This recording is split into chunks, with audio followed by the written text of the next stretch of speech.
Mes lankomės Britanijos didžiausioje kalbų mugėje The Language Show, kuri vyksta parodų rūmuose Olimpija, Londono centre. Ji skirta tiek norintiems išmokti kalbą, tiek kalbų gurmanams. Joje dalyvauja ir Lietuvos delegacija. Labadiena. Ir matau, šioje parodoje yra lietuviškas stendas, kuris labai gražiai filmuojasi bendroje erdvėje. Kokia jūsų misija šiandieną? Na, aišku, kad šiandieną mes kaip ir ryt ir poryt dalyvausime kalbų mugėje, pristatysime lietuvių kalbą ir taip pat organizuojame labai trumpą pusvalandžio pamokėlę, lietuvių kalbos pamokėlę, na, tokiu labai simboliniu pavadinimu Paragaukime lietuvių kalbos. Taigi pasistengime supažindinti ir pamokyti šiek tiek, labai nedaug. Kartu su Lietuvos institutu atliekame tokią švietėjišką misiją.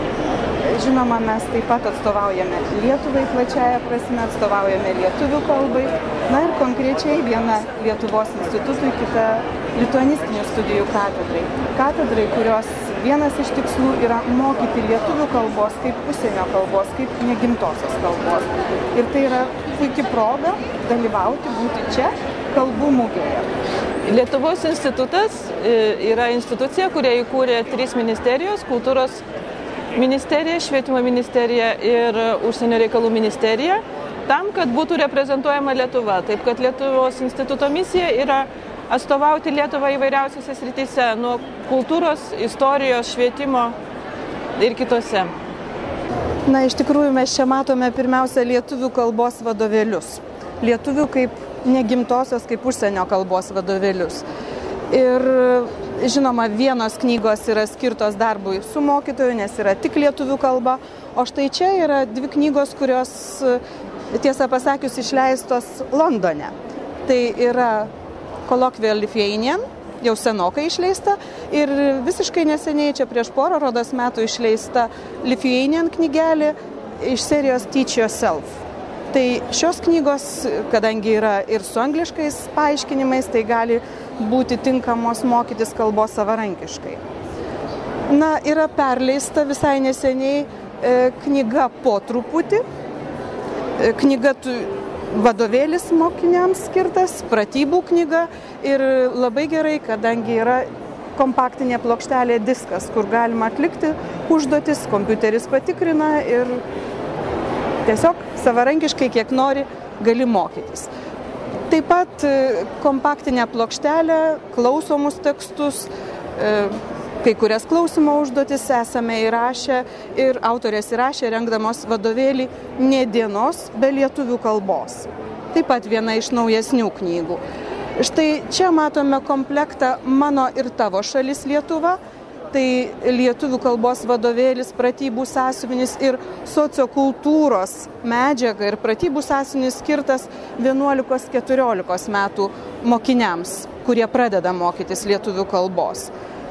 Na, taip pat mūsų parodėlėje matome keletą žodynų, dabartinės lietuvių kalbos žodyną, lietuvių, anglų lietuvių kalbų žodynus ir jau perleista antrą kartą knygelę 365 lietuvių kalbos veiksmažodžiai. Kadangi mūsų veiksmažodis nėra toks paprastas, yra daug priešdėlių, yra įvairiausių laikų formų, tai ta knygelė labai naudinga besimokantiems. Ir yra su vertimu į anglų kalbą taip pat labai padeda. Na, štai čia truputėlis tokios metodinės medžiagos yra aprašyti kalbos lygiai, remiantis Europos kalbos lygiais, remiantis metmenimis. Yra taip pat labai nauja knygelė, ką tik pasirodžiusi praktinės lietuvių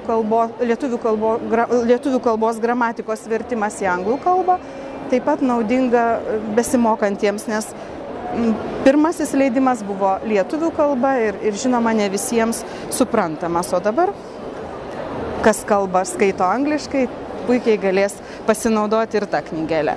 Na, tikrai mes dabar neturime tokio vieno leidinuko, buvo mūsų katedra taip pat bendradarbiavo leisdama lietuvių kalba paveikslėliais, bet jis buvo labai jau seniai išleistas ir tiesiog nebeliko nė vieno egzemplioriaus net į mugę atsivežti. Ir reikalas aiškus, reikia perleisti knygą, reikia naujo leidimo, nes tikrai studentams tai būtų paranku, kadangi knygų trūksta. Mes dabar daugiau turime knygų pradinukams, tie, kurie pradeda mokytis lietuvių kalbos. Ir, tiems, kurie jau labai neblogai išmokę, bet dar nori tobulinti kalbą, gerinti tas žinias, tai tokių vadovėlių trūksta. Ir žinoma, trūksta ir įrašų, kompaktinių plokštelių, taigi tikrai dirbsime ir toliau ir stengsimės išleisti daugiau leidinių. Kokių pagrindinių žodžių reikėtų mokėti užsieniečiai, kad galėtų prisistatyti lietuvių kalbą? Labą dieną. Mano vardas Elvyra. Aš esu lietuvė, kalbu lietuviškai. O jūs? Aišku. Ką norėtumėt palinkėti lietuviams išvykusiems į užsienį ir užsilaikiusiems jame? Norėtume palinkėti gerai gyventi, džiaugtis gyvenimu, tačiau nepamiršti lietuviškų šaknų, aišku, ir savo Londone ir kitoje Anglijos dalyse gimusius vaikus mokinti lietuviškai ir kad jie smėlio dėžėje kalbėtų tarpusavy ne angliškai, o lietuviškai. Kalbėkime lietuviškai. Truputėlį palūkuriavę prie lietuviško stendo vykstame pasižiūrėti lietuvių kalbos pamokėlės skirtos mugės lankytojams. It's a great pleasure to be here and to see you here. I am Elvyra. I am from Vilnius, from Lithuania, not from London. And I am representing Lithuania, of course, Lithuanian language and my university, Vilnius University, one of the oldest universities of Eastern Europe. My Department of Lithuanian Studies. And the aim of our department is to teach Lithuanian as a foreign language, not as native language. That's why I'm here with you. And now, let's start to speak Lithuanian. Gerai? Labas rytas. You can repeat this, okay? Laba diena. Labas vakaras. Labas. Jis yra anglas, he is Englishman. Ji yra Anglė, she is lady. That's why I have to change a little bit. Anglas, Anglė. And aš esu iš Lietuvos. Aš esu iš Lietuvos. The name of my country, Lietuva. Lietuva. Anglija. Yeah, and what we have to do? Aš esu iš, which means from, Lietuvos. Jis, he, yra iš Anglijos. Labai labai ačiū. Sėkmės, good luck.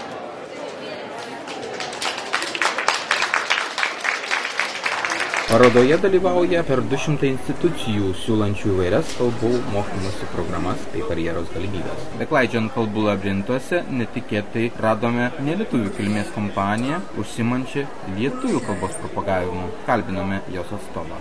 Basically, the idea behind it is that learning should be fun. The beginners, the Talk Now series will just teach you basic first words, first phrases, a little bit of food and drinks and all that. Basic stuff that you just need if you're going to any country at all. And that's just very basic. And that's the idea really is not to challenge you hugely. It's just to get you talking, speaking some words in a foreign language, build up some confidence. And it's ideal for people who are quite young learners to people who are just going on holiday abroad. Kalbėkime lietuviškai Europoje. Great.